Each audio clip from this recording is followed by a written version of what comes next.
Parshat Tol'dot, Chapter 25. Here is the history of Yitzchak, Abraham's son. Abraham fathered Yitzchak. Yitzchak was 40 years old when he took Rivka, the daughter of Betuel, the Arami from Padan Aram, and sister of Lavan the Arami, to be his wife. Yitzchak prayed to Adonai on behalf of his wife because she was childless. Adonai heeded his prayer, and Rivka became pregnant. The children fought with each other inside her, so much that she said, "If it's going to be like this, why go on living?" So she went to inquire of Adonai, who answered her, "There are two nations in your womb. From birth there will be two rival peoples. One of these peoples will be stronger than the other, will serve the younger." When the time for her delivery came, there were twins in her womb. The first to come out was reddish and covered all over with hair, like a coat.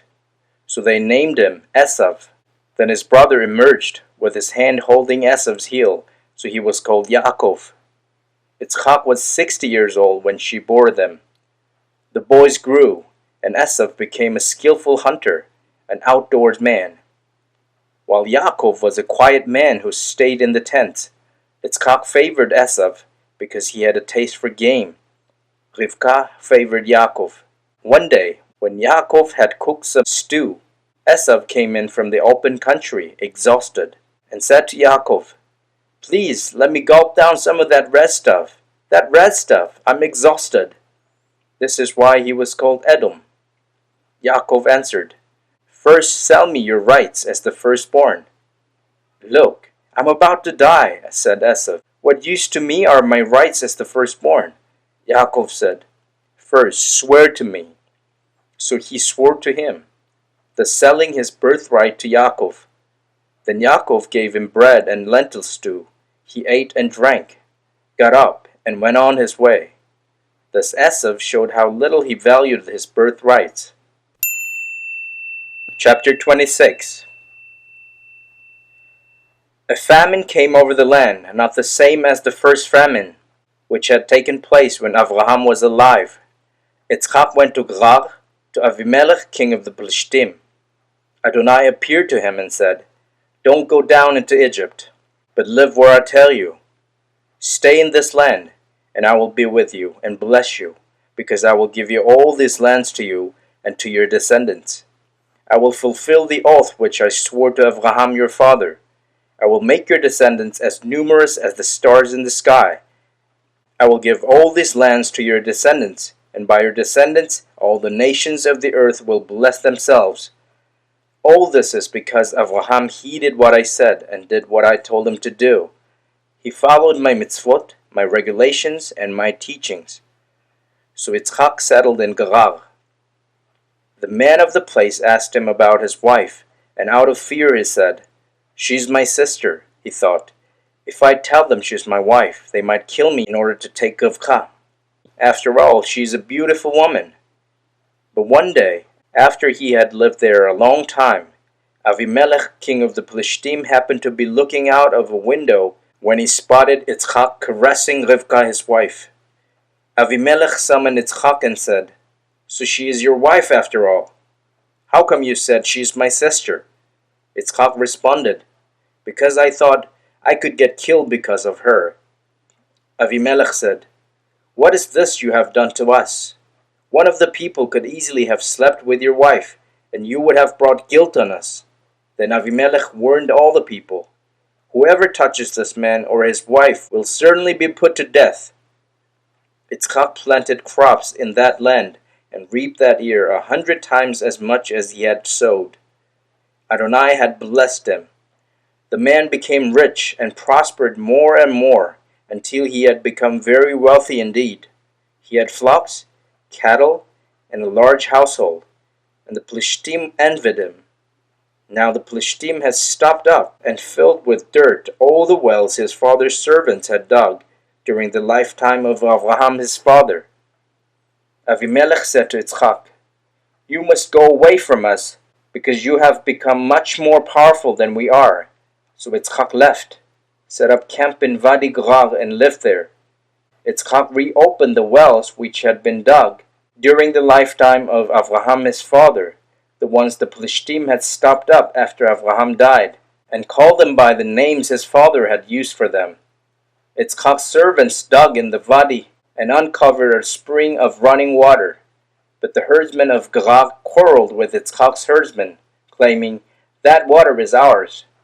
So he called the well Esek, because they quarreled with him. They dug another well and quarreled over that one too, so he called it Sitnah. He went away from there and dug another well, and over that one they didn't quarrel, so he called it Rehovot, and said, "Because now Adonai has made room for us, and we will be productive in the land." From there Yitzchak went up to Beersheba.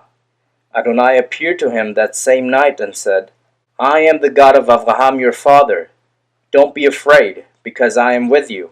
I will bless you and increase your descendants for the sake of my servant Avraham." There he built an altar and called on the name of Adonai. He pitched his tent there, and there Yitzchak's servants dug a well. Then Avimelech went to him from Gerar with his friend Achuzat and Pichol, the commander of his army. Yitzchak said to them, "Why have you come to me, even though you are unfriendly to me, and sent me away?" They answered, "We saw very clearly that Adonai has been with you." So we said, "Let there be an oath between us. Let's make a pact between ourselves and you, that you will not harm us, just as we have not caused you offense, but have done you nothing but good, and sent you on your way in peace. Now you are blessed by Adonai." Yitzchak prepared a banquet for them, and they ate and drank. The next morning they got up early and swore to each other. Then Yitzchak sent them on their way, and they left them peacefully. That very day Yitzchak's servants came and told him about the well they had dug. "We have found water." So he called it Shiv'ah, and for this reason the name of the city is Beersheba to this day. When Esav was 40 years old, he took his wives Yehudit, the daughter of Be'eri the Hittite, and Basmat, the daughter of Elon the Hittite. But they became a cause for embitterment of spirit to Yitzchak and Rivka. Chapter 27. In the course of time, after Yitzchak had grown old and his eyes dim, so that he couldn't see, he called Esav his older son and said to him, "My son." And he answered, "Here I am." "Look, I'm old now. I don't know when I will die. Therefore, please take your hunting gear, your quiver of arrows and your bow. Go out in the country and get me some game. Make it tasty the way I like it, and bring it to me to eat. Then I will bless you before I die." Rivka was listening when Yitzchak spoke to his son Esav. So when Esav went out to the country to hunt for game and bring it back, she said to her son Yaakov, "Listen, I heard your father telling Esav your brother, 'Bring me game and make it tasty so I can eat it. Then I will give you my blessing in the presence of Adonai before my death.' Now pay attention to me, my son, and do what I tell you. Go to the flock and bring back 2 choice kids. I will make it tasty for your father, the way he likes it, and you will bring it to your father to eat, so that he will give his blessing to you before his death." Yaakov answered Rivka his mother, "Look, Esav is hairy, but I have smooth skin. Suppose my father touches me, he'll know I'm trying to trick him, and I'll bring a curse on myself, not a blessing." But his mother said, "Let your curse be on me. Just listen to me, and go get me the kids." So he went, got them, and brought them to his mother, and his mother prepared them in the tasty way his father loved. Next, Rivka took Esav her older son's best clothes, which she had with her in the house, and put them on Yaakov her younger son, and she put the skins of the goats on his hands and on the smooth parts of his neck. Then she gave the tasty food and the bread she had prepared to her son Yaakov. He went to his father and said, "My father?" He replied, "Here I am. Who are you, my son?" Yaakov said to his father, "I am Esav, your firstborn. I've done what you asked me to do. Get up now, sit down, eat the game, and then give me your blessing." Yitzchak said to his son, "How did you find it so quickly, my son?" He answered, "Adonai your God made it happen that way." Yitzchak said to Yaakov, "Come here, close to me, so I can touch you, my son, and know whether you are in fact my son Esav or not." Yaakov approached Yitzchak his father, who touched him and said, "The voice is Yaakov's voice, but the hands are Esav's hands." However, it didn't detect him, because his hands were hairy like his brother Esav's hands, so he gave him his blessing. He asked, "Are you really my son Esav?" And he replied, "I am," he said. "Bring it here to me, and I will eat my son's game, so that I can give you my blessing." So he brought it up to him, and he ate. He also brought him wine, and he drank. Then his father Yitzchak said to him, "Come close now, and kiss me, my son." He approached and kissed him. Yitzchak smelled his clothes and blessed Yaakov with these words, "See, my son smells like a field which Adonai has blessed.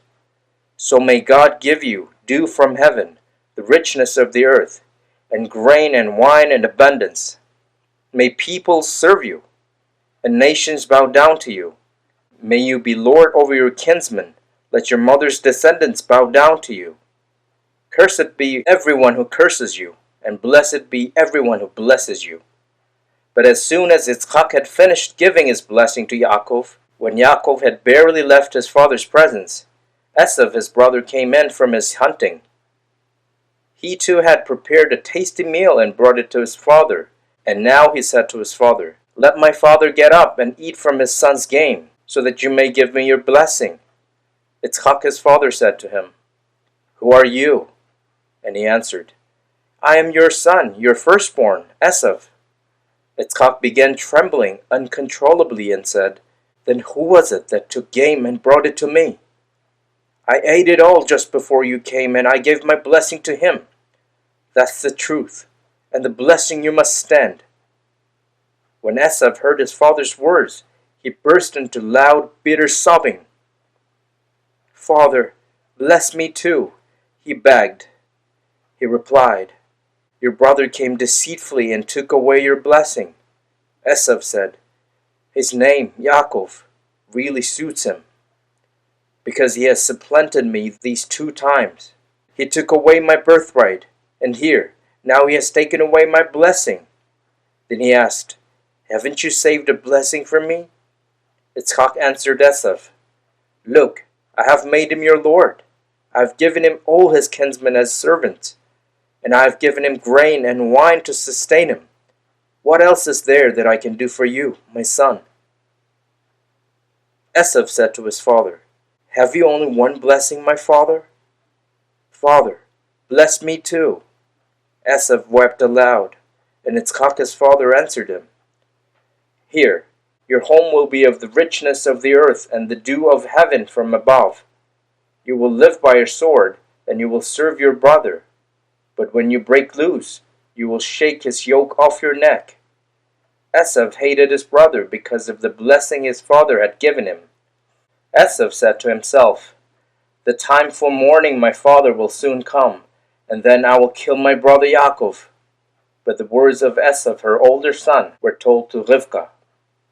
She sent for Yaakov, her younger son, and said to him, "Here, your brother Esav is comforting himself over you by planning to kill you. Therefore, my son, listen to me. Get up and escape to Lavan my brother in Haran. Stay with him a little while until your brother's anger subsides. Your brother's anger will turn away from you, and he will forget what you did to him. Then I'll send and bring you back from there.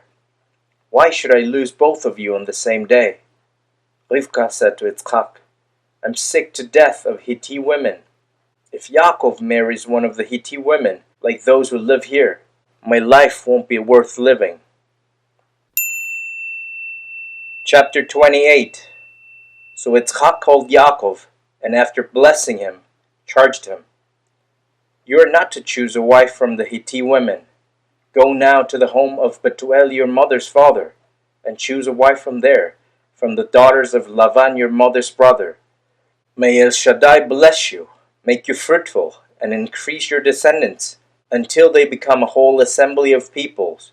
And may he give you the blessing which he gave Abraham, you and your descendants with you, so that you will possess the land you will travel through, the land God gave to Abraham.